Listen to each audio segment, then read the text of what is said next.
And to finish off with a question that's very open-ended, and I want you to feel free to go off on whatever tangents you connect this to. What's the single biggest problem faced by new game designers today, from an indie guy sat in his room making his very first game up to a massive multi-billion company? What is the biggest problem faced by game designers?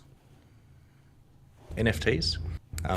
I think that it's the fads thing, basically, right? You look at the gaming landscape, who's making money, where the venture capital is, where the investment is, where the excitement is, and it is easy to make the wrong choice. The correct choice for both the indie and for the big company is to make what they're good at. There is a game they have knowledge about. There's a genre that they have a special connection with, that they understand the secret sauce of, that they can judge whether their game is good. They should make that game or something like it, have an innovation on it, but that's the kind of thing.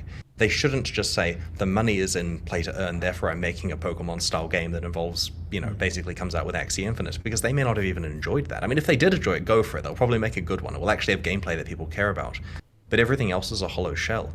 And it's amazing to see all these small projects chasing a fad like that, as well as huge companies chasing a fad like that, because in both cases, people just think it's the thing to do. And at the end of the day, I feel that the best games come from someone who's actually got passion for making that particular type of game based on their own gaming experiences. And that's why, I mentioned RTSs earlier and how there aren't any good ones.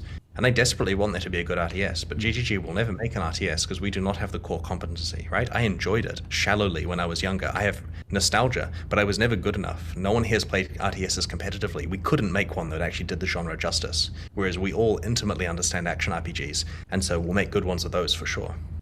When people come to me and ask what they should start a YouTube channel about, I give exactly the same answer. A hobby that you're passionate about, something that you have a burning desire to share with the rest of the world. People say, should I make a channel about X or Y or Z? And I say, make a channel about something that you care so much about that you absolutely have to tell everyone else how much you care about it with your knowledge and your passion. And it seems to me that your knowledge and your passion was deliver a better Diablo 2. And yeah, exactly. I think that's been achieved, and I think your player base and the vast majority of the internet would say that it has absolutely, definitely been achieved.